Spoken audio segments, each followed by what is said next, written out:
A while back, I created a video highlighting what I thought to be the best Sceptile team.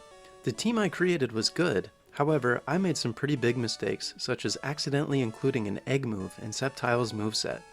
In today's video, I will be correcting my mistakes by recreating my Sceptile team with some updated movesets, as well as some new team members. Additionally, the old video did not have any commentary, but in today's updated video, I will actually be able to explain my decision making. Up first on the team is Sceptile. This Pokemon is easily the best grass type in the Hoenn region. By picking Trico, you'll have an easy time against some of the earliest gym battles such as Roxanne, as well as late game battles like Juan and even Champion Wallace. The only downside to using Sceptile is that you may have trouble mid-game, because Grovyle doesn't have access to super great moves at this point in time. Fortunately, this all changes when you hit level 29 and learn the signature move, Leaf Blade. Leaf Blade is by far the strongest grass move in Generation 3, with a 70 base power and an increased chance to land a critical hit. Sceptile makes excellent use of Leaf Blade with its strong base 105 special attack stat and super high speed. The final moveset chosen for Sceptile is a mixed attacking set with the moves Leaf Blade, Dragon Claw, Brick Break, and Aerial Ace. Keeping in mind the physical special split, Dragon Claw is the next best special attacking move that Sceptile has access to. This move also does quite well against Drake of the Elite Four. Brick Break allows Sceptile to hit Ice and Steel type Pokemon super effectively, while Aerial Ace is for opposing grass types and bug types. I would recommend a mild nature for Sceptile. The next team member is one that you've seen on pretty much all of my Hoenn best teams, Gardevoir. This Pokemon is stupid good and in my opinion is one of the only psychic types worth using in this region. One of the best attributes of this Pokemon is that you can catch it super early in your journey, before even reaching Petalburg City for the first time. This Pokemon is super helpful throughout the entire game and has access to excellent level up and coverage moves. The moveset I like to use is Calm Mind, Psychic, Thunderbolt, and Thief. Now, a lot of you got mad at me in some of my older videos for using Thief instead of Shadow Ball, but once again, you need to keep in mind the physical special split. In Generation 3, Shadow Ball is a physical move and Thief is a special move.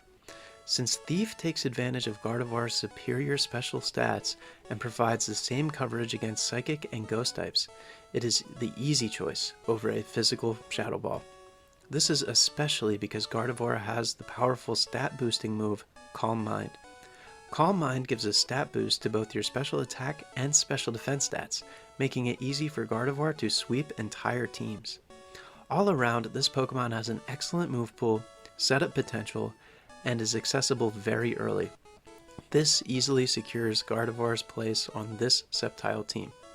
If you do not want to use Gardevoir, a good alternative choice is Alakazam, available as an Abra in Granite Cave. Now that we have two strong special attackers, it is time to add some physical power to the team. This may come as a surprise, but one of the greatest physical sweepers in Hoenn is also our Fly HM Pokemon, Swellow. The reason why Swellow is so powerful is that it has the Guts ability, coupled with a great speed stat. The Guts ability raises attack by 50% when your Pokemon has a status condition such as poisoning or a burn. With this in mind, we can actually pre-poison or pre-burn Swellow on purpose against wild Pokemon before an important battle to get a boost. Guts strategies are the main reason why modern Pokemon such as Flame Orb holding Ursaluna are so good in competitive play. Items like the Flame Orb don't exist in this game, but that won't matter if we are pre-statused against wild Pokemon. Plus, this will free up our item slot for something like the Silk Scarf, which can be obtained easily in this house early in Dewford City. In fact, I would recommend equipping this item for the entire playthrough, because it will boost Swellow's most important move, Facade. Facade is a base 70 normal type move, which doubles in power when the user is statused. If you stack the boost from Facade with the boost from Guts, Swellow becomes an extremely powerful physical attacker that will outspeed most opposing threats. The moveset I've chosen for Swellow is Facade, Fly, Steel Wing for coverage against rock types, and Quick Attack. Swellow is found as a Talo as early as Petalburg Woods. I recommend an Adamant nature for Swellow. If you do not want to use this Pokemon, some good alternatives are Skarmory or Crobat. The next member is Hariyama, and this Pokemon coincidentally also has access to the Guts ability. Despite this, I actually think that Hariyama's other ability, Thick Fat, is more beneficial to this team. Thick Fat reduces the damage of incoming fire and ice attacks by 50%. This is perfect because Sceptile happens to be weak to both of these types of attacks, making Hariyama the perfect switch-in. Fighting types also do really well in Emerald for important battles such as Gym Leader Norman and Elite Four Sydney and Glacia. Since the Brick Break TM is used on Sceptile, the moveset I chose for Hariyama is Vital Throw, Earthquake, Rock Tomb, and Bulk Up.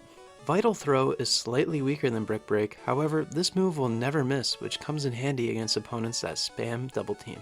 Rock Tomb is to hit flying Pokemon, while Earthquake is a great option into anything that isn't a flying Pokemon. Bulk Up is here to boost Hariyama's offenses and its defenses by one stage to further its capability as bulky power. Hariyama has a crazy HP and attack stat, allowing it to take hits well while also dishing out tons of damage in return. Hariyama is found in Granite Cave as Makuhita. I'd recommend an Adamant nature for Hariyama. Some good alternatives to this Pokemon are Machamp or Heracross. Up next is Tentacruel. This Pokemon is first available by using the Old Rod obtained in Dewford Town. Tentacruel is a great Water-type Pokemon that is very bulky and deceptively fast. Water and Poison is also a great defensive type, as you may have seen before with Pokemon such as Toxapex. Tentacruel can easily handle the fire types in the game that Sceptile struggles with because it is so specially defensive and strong. This Pokemon is also a perfect counter to opponents such as Wallace's Ludicolo. The moveset I like to run on Tentacruel is Surf, Ice Beam, Toxic, and Barrier. Ice Beam is for coverage and Barrier is to help Tentacruel Toxic stall opponents. I'd recommend a Calm nature for Tentacruel. If you don't want to add Tentacruel to your team, I'd recommend Wailord, Walrein, or Milotic, although Milotic is a real pain to get. The last member of the team is Camerupt. Although this Pokemon has a huge water weakness, we have plenty of Pokemon on the team that can switch into a water move very easily. This Pokemon fills some gaps on the team by having great matchups into Steel, Fire, Ice, and Electric type Pokemon which other members are weak to. Additionally, Camerupt has a really great level up move pool. The moveset chosen for this Pokemon is Overheat, Flamethrower, Earthquake, and Rock Slide. Rock Slide is a really great option for flying type Pokemon. All around, Camerupt is a solid Pokemon with the ability to deal with nearly every Pokemon type that Sceptile has weaknesses to. Camerupt is captured as a Numel right before you reach Fiery Pass. I'd recommend a quiet nature on Camerupt. A couple alternatives to this Pokemon are Torkoal and Ninetales. However, I'd recommend Camerupt because its electric immunity really helps round out this team. With Camerupt added, we now have our complete team of 6. To recap, the team members are Sceptile, Gardevoir, Swellow, Hariyama, Tentacruel, and Camerupt. This team is well rounded enough that you should have no trouble getting through the Hoenn region. Something that I especially like about this team is that you can have every member just after the 3rd badge, which is pretty early. I hope you enjoyed the team. Let me know in the comments if you like this team and if you'd make any changes. Thank you for watching and have a great day.